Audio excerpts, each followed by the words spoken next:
Hello, everyone, and welcome back to BBX Learning English Podcast. I'm Sam. And I'm Emma. Great to be back again. We're so happy you've joined us today. How are you doing, Emma? I'm doing great, Sam. Feeling quite energetic today. And you? I'm feeling good, too. Today, we have a really interesting topic, I think. It's something we all do, every single day. We're talking about daily routines, what we do from the moment we wake up until we go to bed. You know, our habits. What we do from the moment we wake up until we go to bed. You know, our habits. Exactly. And having a good routine can really make a big difference in how we feel and how productive we are. So, let's dive in. Let's talk about our mornings first. The start of the day is so important, isn't it?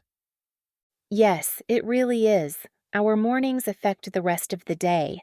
A good morning usually means a good day. I agree.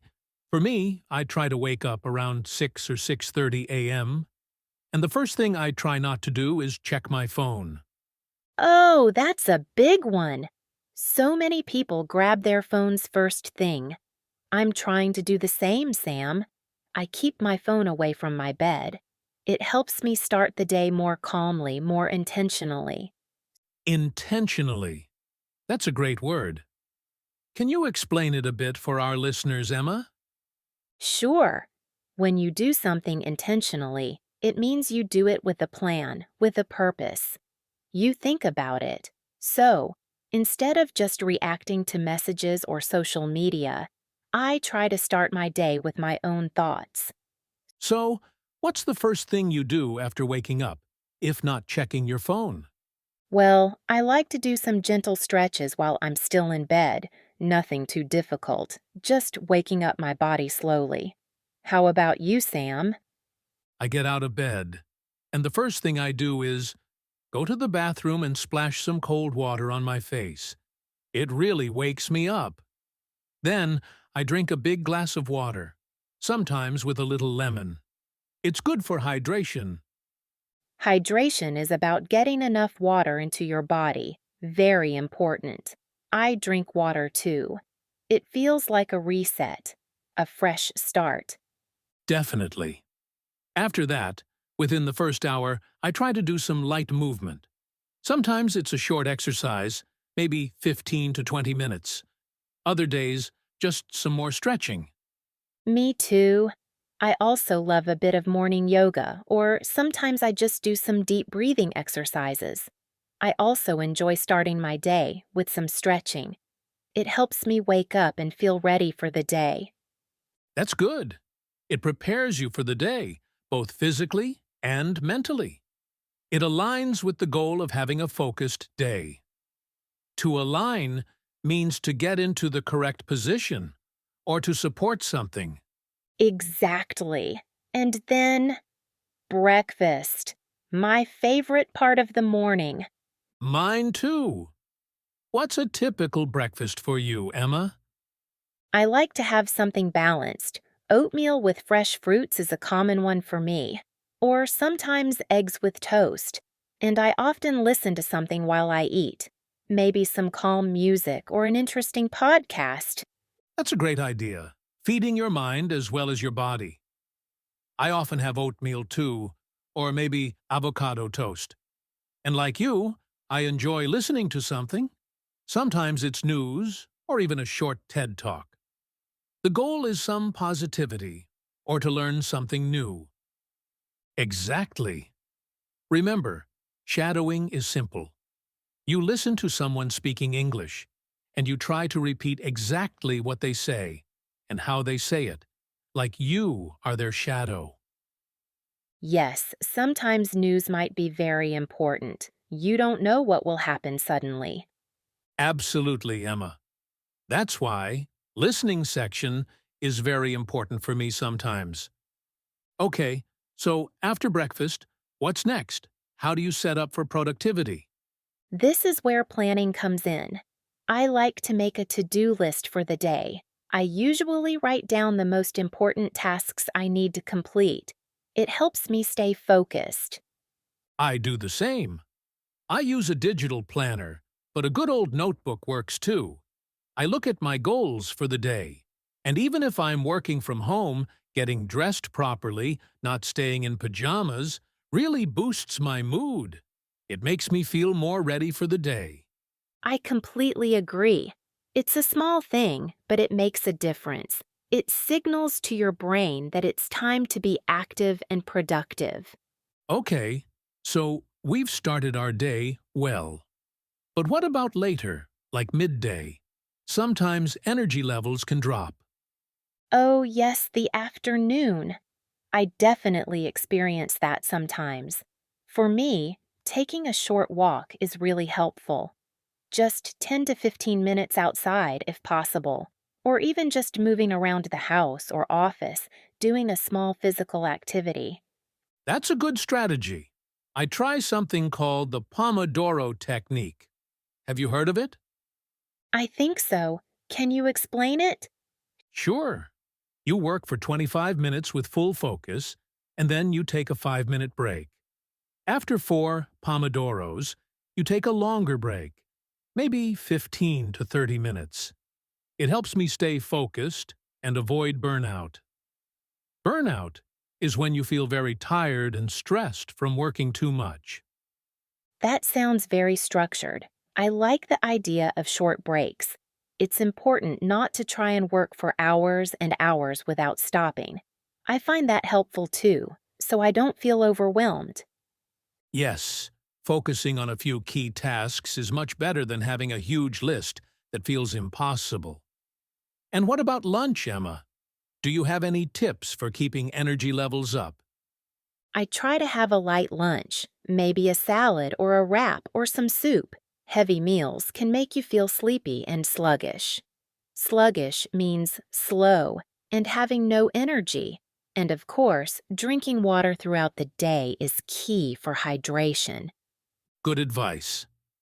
Now, let's talk about the late afternoon. Say, around 3 or 4 p.m. How do you refocus or manage your tasks then? Around that time, I like to check my progress. I look at my to-do list again. It helps me see what I've accomplished and what still needs to be done. It's a good time to reflect. To reflect means to think carefully about something. That's important. It's not about trying to cram everything in at the last minute, but about finishing the important things with intention. Sometimes, if my energy is low in the late afternoon, I listen to some upbeat music to give me a little boost. Music is a great tool for that. Or sometimes I set a timer for a short, focused work period to finish a specific task. It's like a mini Pomodoro. Nice. So, the workday or study day is coming to an end. How do you transition into your evening routine? This is important for putting a boundary between work and personal time. Absolutely. I try to have a clear end to my workday. Maybe I'll go for another short walk or do a quick house chore like tidying up the kitchen. Something to signal that work is done. It helps me to wind down.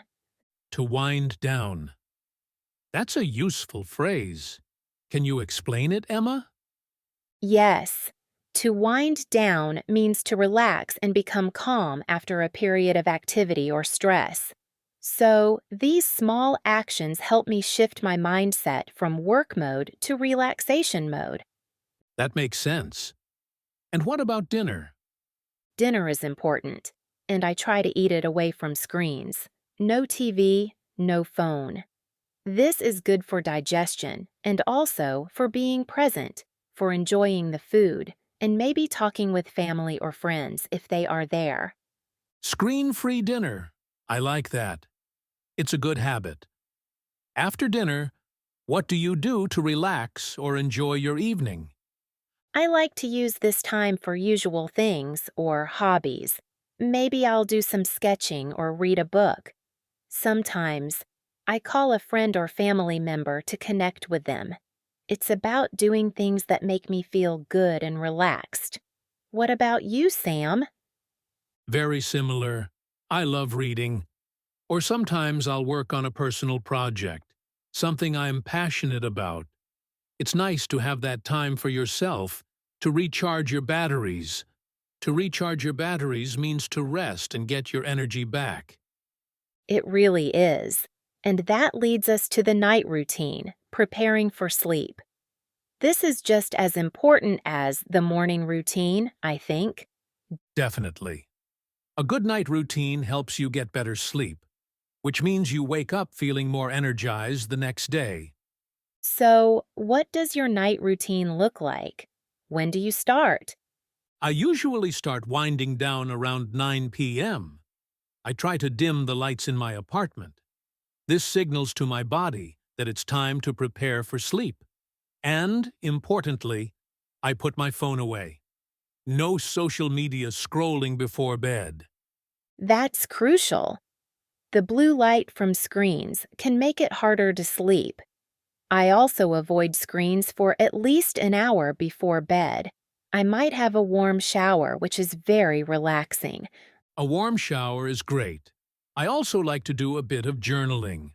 I might write down a few things that happened during the day, or sometimes I list 3 things I'm grateful for. Journaling is a wonderful practice. It helps you focus on the positive things in your life. I do that sometimes too. And another thing I do is lay out my clothes for the next day. Oh, that's a smart tip. Why do you do that? It just makes the morning smoother and less stressful. I don't have to think about what to wear when I'm still half asleep. It's one less decision to make in the morning. That's a very practical idea.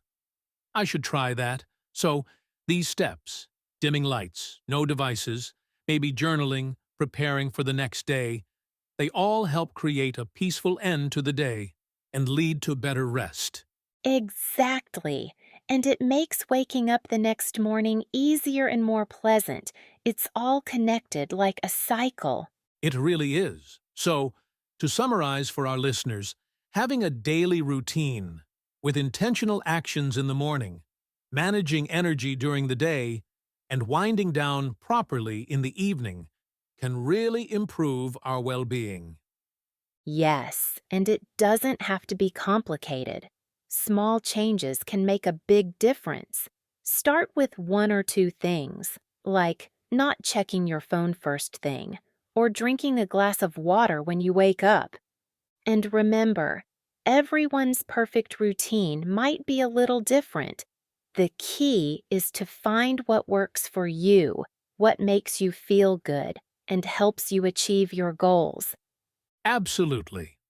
Well, Emma, this has been a fantastic discussion. I've got some new ideas for my own routine. Me too, Sam. It's always good to share and learn from each other. And hopefully, our listeners found it helpful too. We hope so. Thank you all for tuning in to Simply Explained English. We encourage you to think about your own daily routines. What's one small change you could make this week? A great question to end on. Take care and keep practicing your English. Bye for now.